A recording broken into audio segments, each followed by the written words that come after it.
Hey, horror fans. Once again, it is me, the Horror Miser Monty G. It's time to review the latest Possession Exorcist horror film. Yes, Russell Crowe in The Exorcism. What? Again? Oh, boy.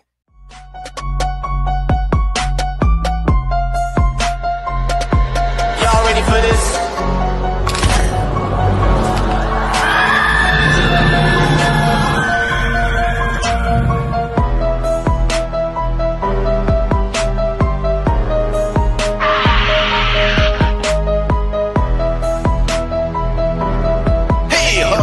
Once again, it is me, the Horror Miser Monty G. Now, The Exorcism is a 2024 American supernatural horror film. It was directed by Joshua John Miller. It was written by Joshua John Miller and M.A. Forth. Now, the film stars Russell Crowe, Ryan Simpkins, Sam Worthington, Chloe Bailey, and David Hyde Pierce. Now, in this film, a troubled actor begins to exhibit disruptive behavior while shooting a supernatural horror film. His estranged daughter wonders if he's slipping back into his past addiction or if there's something more sinister at play here. Ooh. Now, horror fans, you know it should be no surprise that Russell Crowe is back playing Father Gabriel Amorth as the Pope's exorcist. Wait a minute. This is not the Pope's exorcist? But isn't this the sequel to the film? He's playing a preacher. He's got a whatchamacallit on. It should be the sequel to The Pope's Exorcist, right? All right, horror fans. Then why is Russell Crowe dressed up like a priest? Why is he trying to perform another exorcism, this time on a girl? I mean, he did the boy, now he's doing the girl. So people tell me, what's going on here? What's going on here? Give me some help. You mean this is a whole different film altogether? You mean we're having another Possession Exorcist horror film? When I remember earlier talking about this, when I reviewed The Pope's Exorcist, is that this subgenre horror has not been successful at all? I mean, we've seen plenty of these bad Possession Exorcist horror films that the filmmakers should know to stop making them, but they still make them. Well, so it appears that American filmmaker and actor Joshua John Miller has given us another Possession Exorcist horror film, and this one is called The Exorcism. That's the best you can do, John? Now, taking place on the set of a supernatural horror film called The Georgetown Project. I see Exorcist vibes already. Aging actor Anthony Miller is set to play the priest in the film, who is taking over the part after the previous actor was killed on an accident on the set, as we see that in the beginning of the film. Now, poor Anthony, he's also a recovering alcoholic, decided to have his estranged daughter leave to be his personal assistant on the film since she was suspended from school. Obviously, she had some type of protest. They kicked her out. He brings her back in, and he decided to become her personal assistant, but they have a very strange relationship. That's because both are still mourning the loss of his life, Lee's mother, who died of cancer several months ago, and unfortunately, instead of being there for his daughter, he became a drunk. Now, unfortunately, Miller is having difficulty on and off the set while filming as a movie. As we see, we learned of some tragedy that happened to him when he was an altar boy. No surprise there. And as the film continues, his behavior on and off the sets deteriorates to the point that Lee catches him sleepwalking and talking in tongues. She wonders if he's fallen back to his old addiction habits or is something evil affecting his behavior, like he's possessed. Ooh. Now, I gotta tell you, horror fans, when I first saw the trailer to this film, I couldn't believe, as I thought, didn't Russell Crowe just do a Possession Exorcist film already? I mean, as much as people criticize the Pope's Exorcist, I actually did enjoy the film. I thought Russell Crowe did a fantastic job playing Father Amorth. He is the real-life Pope's exorcist who has done plenty of exorcisms before, and they decided to make a movie out of him, and I thought he did a pretty good job.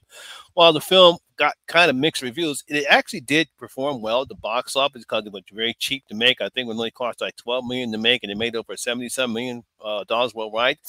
And there's supposed to be a sequel in the works for that, so it's no surprise there. So I don't know what in the world would bring Russell Crowe back to do this film. And I'm pretty sure some people actually thought that this was a sequel to The Pope's Exorcist as well, because it's like, wait a minute, we just saw Russell Crowe. Why is he in this film again? I mean, to be honest, I really don't know why this film is made because we all know that possession exorcist subgenre is not popular for most horror fans.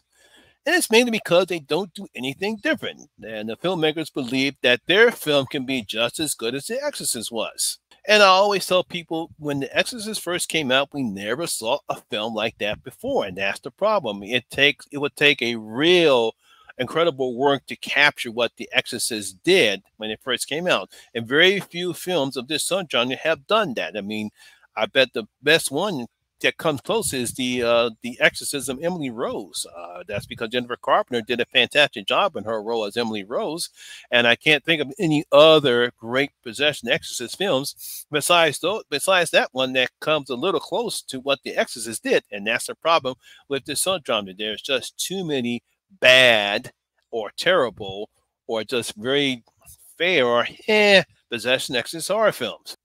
Now, I will give Joshua credit because the concept he came up with this film is pretty interesting, where accidents happening on the set of a supernatural horror film. That's basically, we all know the mysterious accident that took place on the set of The Exorcist and other supernatural horror films like The Poltergeist and, of course, The Exorcism of Emily Rose. There was some weird stuff that was happening on and off the set on that place. We all know some of the stuff that happened in Poltergeist and, of course, all the trouble that happened in The Exorcist. I think there was a documentary that told about all the crazy stuff that happened on films like The Exorcist. Now, while the concept was interesting, unfortunately, the execution of this movie isn't, because the film is rather dull and flat. I mean, nothing interesting happens other than the typical cliche moments that we've seen happen in these types of films before. So he doesn't add anything new or different for this film. I mean, even taking the slow approach that Joshua takes with Anthony's possession, it still follows the same approach that we've seen before in other films like this one. There's nothing new here. I mean, other than Anthony and Lee, there is really no character development of any of the side characters in the film, so the audience doesn't have any interest in them when the crazy shit starts to happen. There's a little budding relationship that we have between Lee and one of the co-stars in the film. I believe her name is Blake in the movie. They have some type of little budding relationship that starts in a particular film, but unfortunately there's no character development with any of the side characters. Only type of character relationship we have is between Anthony and Lee, and it's mainly because of the estranged relationship that he have and what his wife and her mother's death had an effect on both of them. I mean, even as good as an actor Russell Crowe is, and he's trying his best effort here, he is hampered by Joshua and M.A. Fortune's script, which again is just dull and flat.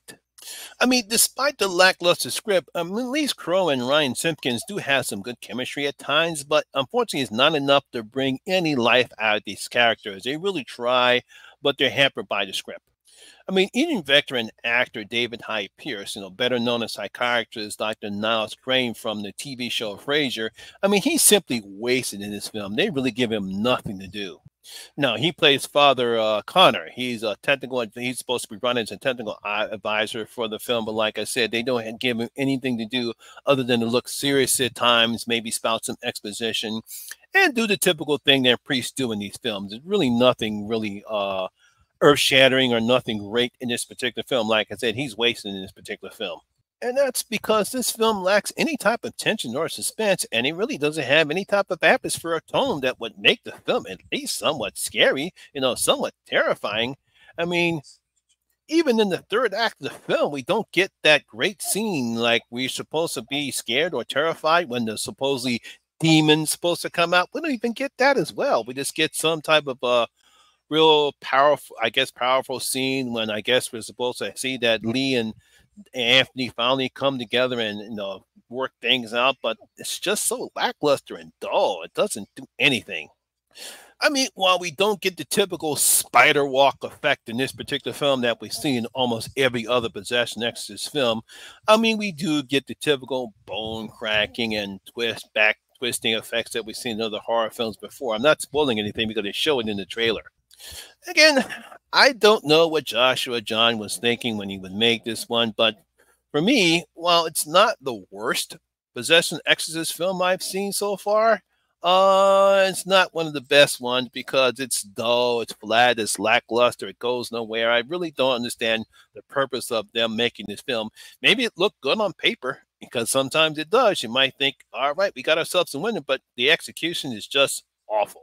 So I'm going to give The Exorcism only 1 out of my 5 bloody gold coins. Like I said, despite having Russell Crowe in this particular film, despite some somewhat good chemistry that he and Ryan Simpkins has, it's dull, it's flat, it's uninteresting. It really serves no purpose other than to create another possession exorcist horror film, and everyone's not going to be happy about it. So there you go, my horror fans. That is my review and video of The Exorcism. Hope you did enjoy it. If you did, please give it a thumbs up, like, and share. It really helps out with the YouTube algorithm. Have you seen The Exorcism? What do you thought about it? Please leave your comments in the comment section below and tell you what you thought about the film.